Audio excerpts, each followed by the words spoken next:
ప్రైజ్లో ఈ ఉదయకాల సమయం మీ కొరకు ప్రార్థించాలని అయితే నేను ఆశపడుతున్నాను. ఈ ఉదయకాల సమయంలో చాలామంది రక్షణను నిర్లక్ష్యం చేస్తుంటారు అనమాట.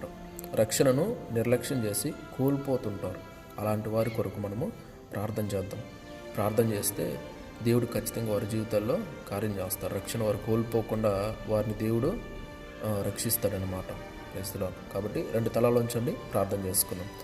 మహాపరిశుద్ధుడ, ప్రేమ నమ్మకము గల మా తండ్రి, మీకు వందనాలు, స్తోత్రాలు, కృతజ్ఞతలు చెల్లిస్తున్నాం. తండ్రి, మాకు మీరు ఇచ్చిన ఈ రక్షణను బట్టి మీకు కృతజ్ఞతాస్తుతులు చెల్లిస్తున్నాం. మరొక నూతన దినాన్ని బట్టి కూడా కృతజ్ఞతలు చెల్లిస్తున్నాం. తండ్రి, ఉదయకాల సమయంలో ఎంతమంది అయితే రక్షణను నిర్లక్ష్యం చేస్తున్న వారు ఉన్నారో తండ్రి, దయవుంచి ఆయన ప్రభా వారిని మీరు దర్శించండి, వారితో మీరు మాట్లాడండి.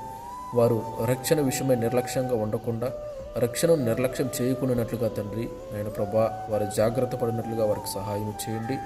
రక్షణను నిర్లక్ష్యం చేస్తూ చాలామంది రక్షణ కోల్పోతున్నారు. మరలా తిరిగి ఆయన ప్రభా నరకపాత్రులుగా మారిపోతుంటున్నారు.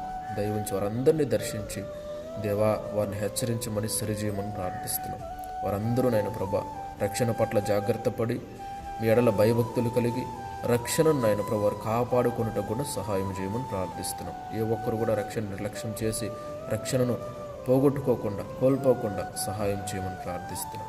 మీకే వందనాలు, స్తోత్రాలు, కృతజ్ఞతలు చెల్లిస్తూ సహాయం చేయమని తోడుండమని. అలాంటి వారు ఎంతమంది ఉన్న వారందరినీ దర్శించి వారి జీవితాల్లో మరలా నేను ప్రభా నూతన రక్షణను దయచేసి ఆ రక్షణను వారి జాగ్రత్త కాపాడుకుంటాను కూడా సహాయం చేయమని ప్రార్థిస్తూ నన్ను మమ్మల్ని కూడా జ్ఞాపకం చేసుకోమని మీకే వందనాలు, స్తోత్రాలు చెల్లిస్తూ యేసయ్య అతి పరిశుద్ధ నామములో ప్రార్థించి స్తుతించి గణపరిచి మహిమపరిచి వేడుకుంటున్నాము తండ్రి. ఆమేన్. దేవుడు మీ అందరిని దీవించి ఆశీర్వదించి కాపాడునుగాక. ఆమేన్.